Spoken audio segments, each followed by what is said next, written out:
Assalamualaikum warahmatullahi wabarakatuh. Perkenalkan, nama saya Husnia dari Pendidikan Bahasa dan Sastra Indonesia 2018A. Di sini saya akan menjelaskan mengenai kritik formalisme Rusia.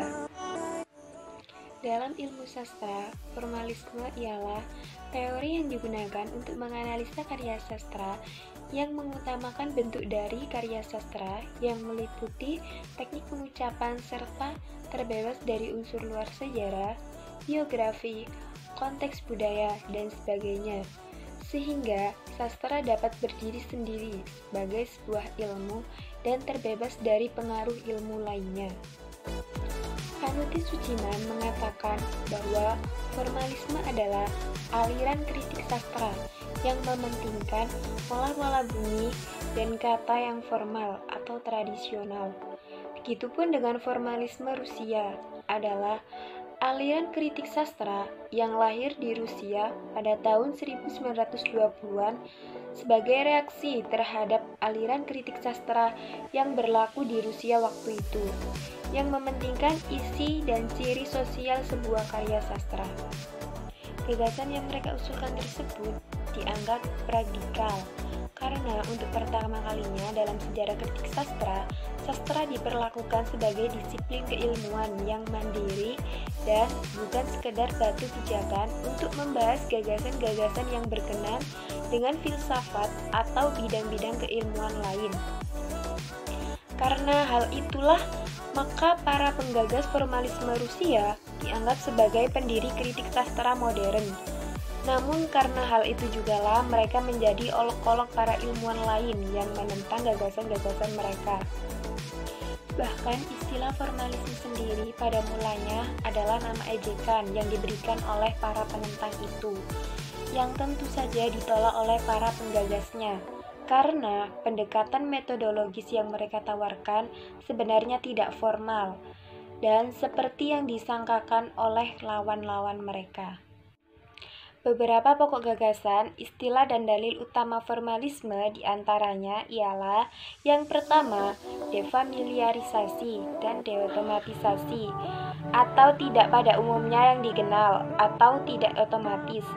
Yang dimaksud dengan defamiliarisasi yaitu menyulap teks-teks dengan efek mengasingkan dan melepaskan dari otomatisasi sehingga teks menjadi aneh dan asing. Yang kedua, teori naratif. Struktur naratif bersifat unik dan berbeda-beda. Kaum formalis Rusia memberikan perhatian khusus terhadap teori naratif. Untuk analisis naratif, menekankan perbedaan antara cerita, alur, dan motif. Yang ketiga, analisis motif. Tujuan, harapan, dan makna tertentu. Motif, yakni sebuah unsur yang penuh arti dan yang diulang-ulang di dalam satu atau sejumlah karya. Boris Tomsky menyebut motif sebagai satuan alur terkecil. Ia membedakan motif terikat dengan motif bebas. Motif terikat adalah motif yang sungguh-sungguh diperlukan oleh cerita. Sedangkan motif bebas adalah aspek yang tidak esensial ditinjau dari sudut pandang cerita. Yang keempat, ada fungsi puitik dan objek estetik. Fungsi ini mengacu pada penempatan suatu karya sastra dalam suatu modul komunikasi yang meliputi relasi antara pengarang, teks, dan pembaca. Menurut Jacobson, dalam setiap ungkapan bahasa terdapat sejumlah fungsi, misalnya fungsi referensial, emotif, konatif, dan puitik, yang berkaitan dengan beberapa faktor seperti konteks, juru bicara, pengarang, penerima, pembaca, dan isi atau pesan bahasa itu sendiri. Menurut kaum formalis, aspek bahasa tertentu secara dominan menentukan ciri-ciri khas hasil sastra, seperti rima, matra, dan aspek-aspek lain. Sehingga dalam analisis dan interpretasi karya sastra, aspek dominan itulah yang harus ditekankan, sedangkan aspek-aspek yang lain hanyalah sebagai pendukung. Menurut Ahmad Badrun, tahun 1983, kesusastraan adalah kegiatan seni yang mempergunakan bahasa dan simbol-simbol lain sebagai alat untuk menciptakan sesuatu yang bersifat imajinatif. Karya sastra merupakan sesuatu yang diungkapkan secara komunikatif yang mengandung maksud pembuat tulisan dengan tujuan keindahan. Menurut Waluyo tahun 2002 mengatakan bahwa puisi adalah karya sastra dengan bahasa yang dipadatkan, dipersingkat, dan diberi rima dengan bunyi yang padu dan pemilihan kata-kata kias. Jadi, puisi adalah bentuk tulisan bebas yang merupakan ekspresi dan gagasan penulisnya dalam bentuk bait-bait yang diolah sedemikian rupa untuk menghasilkan tulisan yang dapat menggugah atau tertarik oleh sang pembaca. Berikut adalah salah satu contoh puisi kontemporer, yaitu yang berjudul Tapi karya Sutarji. Pada puisi yang berjudul Tapi karya Sutarji menggunakan beberapa gambaran kata seperti manusia, kesakitan, dan gambaran usaha, serta menggambarkan sebuah pertentangan antara aku dan kau, sehingga apapun yang dibawa oleh aku selalu tak bermakna di mata kau. Adapun pemisahan antara baris aku dan kau seolah menggambarkan percakapan antara dua orang yang tak akan pernah sejajar, seperti seorang yang sedang menjalin asmara, atau juga seperti hamba dengan Tuhannya. Dalam puisi ini, si aku adalah manusia, sedangkan arwah adalah roh, atau berupa benda abstrak yang lebih kita kenal sebagai jiwa dari sebuah makhluk yang salah satunya dimiliki oleh makhluk hidup, berupa manusia.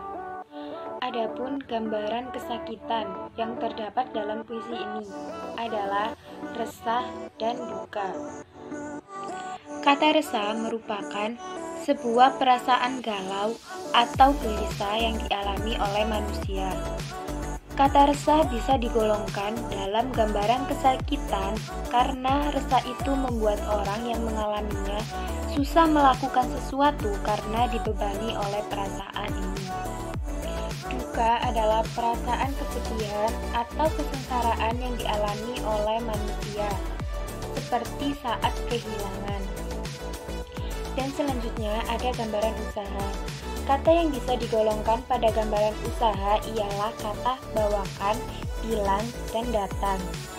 Bawakan merupakan kata kerja, sedangkan kata bilang adalah kata yang biasanya dilakukan oleh tindak tutur manusia seperti kata berucap atau berbicara.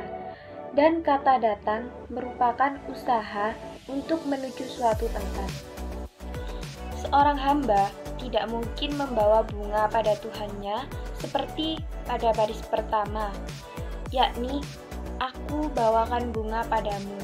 Kata bunga, resah, darah, mimpi, arwah, mayat, duka merupakan makna konotasi, karena seorang hamba tidak akan membawa hal-hal demikian saat menghadap dengan penciptanya.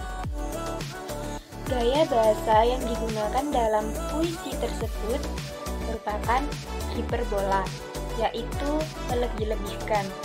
Seperti pada bait, aku bawakan mayatku padamu. Mana mungkin mayat sendiri bisa dibawa kepada Tuhan. Hal tersebut tentu sangat berlebihan. Pesan moral dari puisi tersebut merupakan derajat manusia tidaklah tinggi di hadapan Tuhan apabila manusia tersebut menyombongkan segala sesuatu yang mereka punya. Yang artinya, manusia tidak boleh merasa dirinya lebih tinggi dari orang lain. karena di atas langit masih ada langit. Oleh karena itu, kita sebagai manusia hanya dapat meminta dan memohon kepadanya, karena tiada lagi tempat untuk meminta selain kepada Allah.